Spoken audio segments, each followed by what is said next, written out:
Bonjour, alors aujourd'hui je te propose une vidéo qui va te parler de ton intuition. L'idée, ça va être vraiment de faire un peu un tour rapide des outils qui peuvent t'aider à te reconnecter à ton intuition. Alors il faut savoir que tout le monde a de l'intuition, c'est pas un don réservé à certaines personnes, juste certaines personnes vont être beaucoup plus à l'écoute de leur intuition, alors que souvent on a tendance quand même à être plus à l'écoute de notre mental. Et donc le mental, il va avoir tendance à un peu étouffer cette intuition, parce qu'en fait, l'intuition, elle nous connecte à notre âme et elle nous donne des voies, des chemins qui parfois nous sortent un peu de notre zone de confort, et ça, le mental, il en a vraiment fort peur. Donc, vite fait, il nous ajoute des petits messages qui vont un peu nous empêcher de suivre cette intuition. Quand on se connecte à l'intuition, on reçoit des messages beaucoup plus clairs. C'est vraiment un guide intérieur. C'est se connecter à son âme, à son cœur, et on a des réponses qui sont moins guidées par l'ego, par le mental. C'est vraiment un peu comme ce premier message qui te vient avant même qu'on puisse le faire passer par nos filtres d'éducation, du regard des autres, de un peu toutes ces choses qui nous bloquent. Alors, comment est-ce qu'on fait la différence entre notre intuition et notre imagination ou notre mental? L'intuition, c'est vraiment le premier message qui va te monter. Donc, c'est-à-dire que tu penses pas nécessairement à une chose et tu as un mot qui te vient, une image, vraiment quelque chose de très spontané. Tandis que l'imagination ou le fruit du mental, c'est plutôt quelque chose qui va être réfléchi, qui va faire partie d'un processus. Alors déjà, pour installer un terrain favorable à l'intuition, c'est vraiment de t'installer dans le calme, un peu comme tu le ferais pour une méditation. Moi, j'aime bien utiliser aussi des techniques de respiration, comme la cohérence cardiaque, ou même juste te poser et être attentive à ton mouvement de respiration. Tout ça pour venir déjà un petit peu calmer le mental, un petit peu calmer tes idées.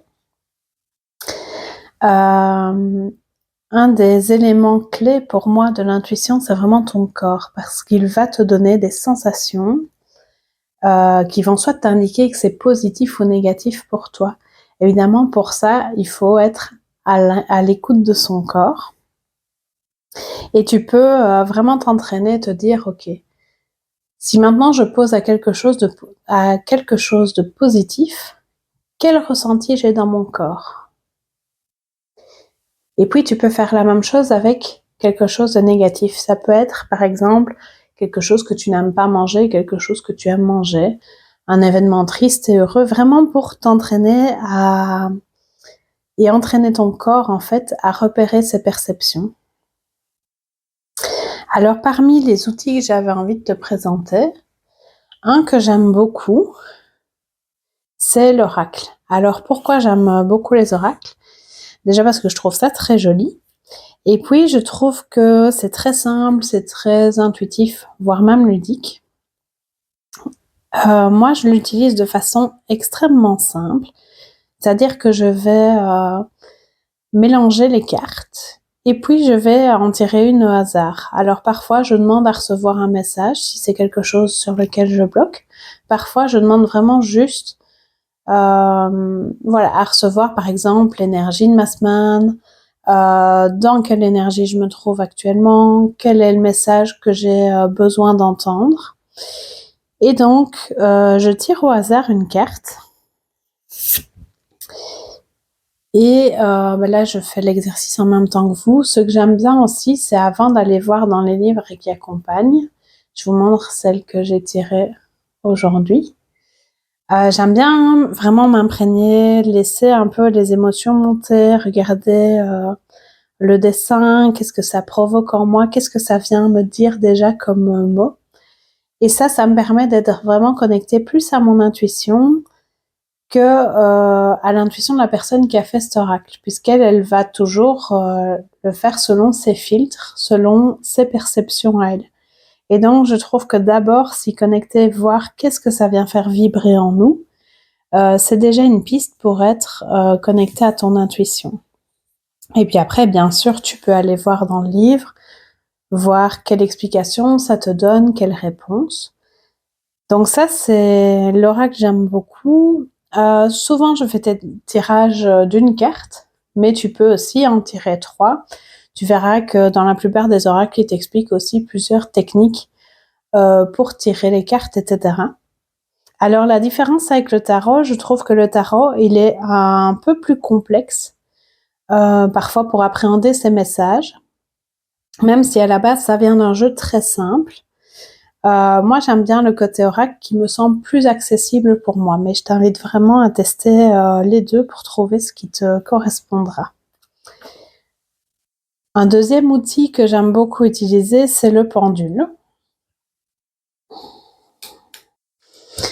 Alors le pendule, donc c'est, si tu n'en as jamais vu, c'est ce petit outil. C'est vraiment une extension de ton intuition.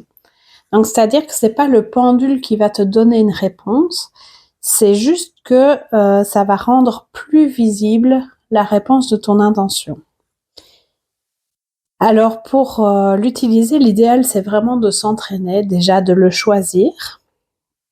Donc, pour moi, pour bien choisir un pendule, il faut le tester, parce que visuellement, on peut être attiré par un certain type de pendule et puis se rendre compte que dans l'utilisation qu'on va en avoir, on sent plus le mouvement avec un pendule, par exemple en métal, qu'un pendule en bois, ou au contraire, on aime le côté léger du bois. Donc vraiment, le tester, c'est vraiment hyper important. Et puis, important aussi, c'est de définir sa convention mentale. Donc de voir avec le pendule comment il va nous montrer un oui, comment il va nous montrer un non. Donc ça, c'est important à définir parce que parfois ça peut changer. Et puis surtout parce que ta convention mentale n'est pas celle de ton voisin. Donc c'est toujours bien de voir comment ton pendule va te montrer les réponses. Et enfin, la dernière chose importante avec un pendule, c'est de savoir comment poser les bonnes questions. Donc souvent, ce qui est vraiment intéressant, c'est de poser des questions dans lesquelles le pendule peut te répondre par oui ou par non. Ou alors, tu peux avoir une liste de choix que tu vas numéroter. Donc, même dans ces listes, par exemple, si je prends l'exemple pour moi des pierres, quand je dois choisir une pierre pour quelqu'un, j'ai des listes que j'ai numérotées, avec chaque fois un numéro devant la pierre. Et donc, ce que je vais demander, c'est pour telle personne, est-ce que la pierre qui convient, c'est la 1, la 2, la 3, et donc je fais toute ma liste comme ça. Pour vraiment avoir un regard neutre et ne pas être influencé par déjà la réponse. Si je demande est-ce que le quartz rose convient, mais moi déjà j'ai en tête, mon mental a en tête les vertus du quartz rose et pourrait être plus influencé dans ma réponse. Donc ça, c'est vraiment des choses à apprendre, c'est des techniques à avoir. Mais donc le pendule, ça peut être une excellente aide. Encore une troisième façon, c'est la méditation. La méditation, souvent, ça ouvre les portes de ton intuition parce qu'en fait, tu vas déconnecter ton mental et tu vas te mettre vraiment au niveau de la vibration de ton intuition, de la vibration de ton âme, et tu vas entendre des messages beaucoup plus clairs. Si tu veux aussi développer ton intuition, en plus de la méditation, tu peux t'aider de certaines pierres. Par exemple, à du mortierite, qui permet vraiment un travail, ça permet de se déposer à l'intérieur de soi. Le lapis lazuli aussi est très connu pour favoriser l'intuition. Et donc ça, c'est des aides, mais qui vont venir appuyer finalement ta méditation et le fait d'ouvrir l'espace pour que ton intuition puisse te parler. Pour moi, le plus important, c'est vraiment d'être à l'écoute et d'ouvrir. Donc d'ouvrir les portes et d'essayer le moins possible de cadenasser justement ce qui te viendra avec ton mental. Alors je te propose 2 petits jeux justement pour parler de l'intuition. Alors le premier, c'est de recevoir un message d'un de tes livres. Alors avant d'aller dans ta bibliothèque, tu peux prendre un papier. Tu peux sur ce papier noter dans quelle pièce. Déjà, tu vas aller voir dans une pièce où il y a des livres, évidemment. Mais tu peux noter dans quelle pièce tu vas aller voir. Et puis, tu peux noter sur quelle planche de ta bibliothèque, par exemple, 4e planche. Tu peux même préciser en partant du bas ou du haut. Et puis, tu vas noter le 10e livre, imaginons, ou le nombre qui te vient. Ensuite, tu notes la page, la ligne, et puis tu fais un petit peu comme c'est un peu comme une chasse au trésor. Donc tu vas te rendre dans ta bibliothèque, choisir ton livre, l'ouvrir à la page, compter ta ligne, et vois un peu ce que te raconte ce message. Si tu veux, tu peux aussi émettre une intention avant de faire ça. Ça peut être, voilà, j'ai besoin de recevoir un message à propos de telle chose. Mais c'est vraiment un exercice très chouette à faire que je fais régulièrement. Parfois, beaucoup plus simplement, je prends un livre et je l'ouvre au hasard. Pareil, pour recevoir un message, ça peut être aussi pour choisir une pierre ou pour choisir une fleur de bac, ça dépend un peu les livres que tu as. Mais ça peut être aussi un livre, vraiment un roman, qui va t'amener ton message. Et l'autre jeu que je te propose de faire, c'est... Alors j'ai ici, dans mes mains, j'ai une image et je vais te proposer de mettre sur pause la vidéo, de prendre un temps pour toi et de te connecter à cette image et d'aller la ressentir. Tu peux prendre 5-10 minutes et vraiment te connecter à cette image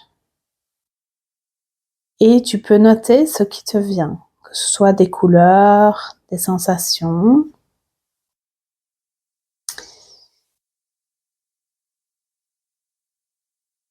Et donc je t'invite à mettre sur pause cette vidéo pour te laisser le temps de faire monter ton intuition.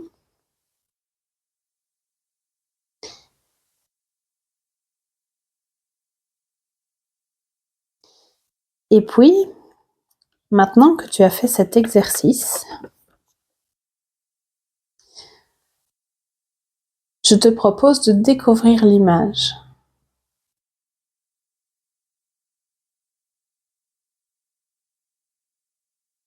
Alors tu peux voilà, voir un petit peu quels sont les points communs.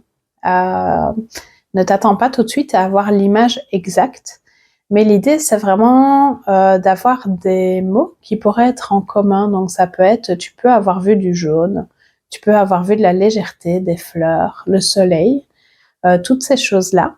Et ça c'est vraiment un bon entraînement à faire. Donc, ce que je vais faire, c'est que sur la page, je vais te mettre un fichier avec plusieurs photos comme ça. Alors, ce que je te propose vraiment pour que l'exercice se fasse de façon idéale, demande à quelqu'un de les imprimer pour toi et de les mettre dans des enveloppes. Donc, il les découpe, il y en aura plusieurs. De les mettre dans des enveloppes pour que tu ne les vois pas du tout. Donc, quand tu télécharges le fichier, ne l'ouvre pas. Envoie-le directement, voilà, demande à une personne de l'imprimer pour toi. Et quand tu veux t'exercer, ferme les yeux, connecte-toi à l'image qu'il y a dans l'enveloppe, note à côté les mots qui te viennent, les ressentis qui te viennent, et puis compare avec l'image. Et tu verras qu'au plus tu vas t'entraîner et au plus tes sensations vont se réveiller et ton intuition va se réveiller. Donc ça, c'est vraiment un exercice très chouette que je te propose de faire. Et puis, je te souhaite surtout une belle découverte de ton intuition et des messages de ton âme.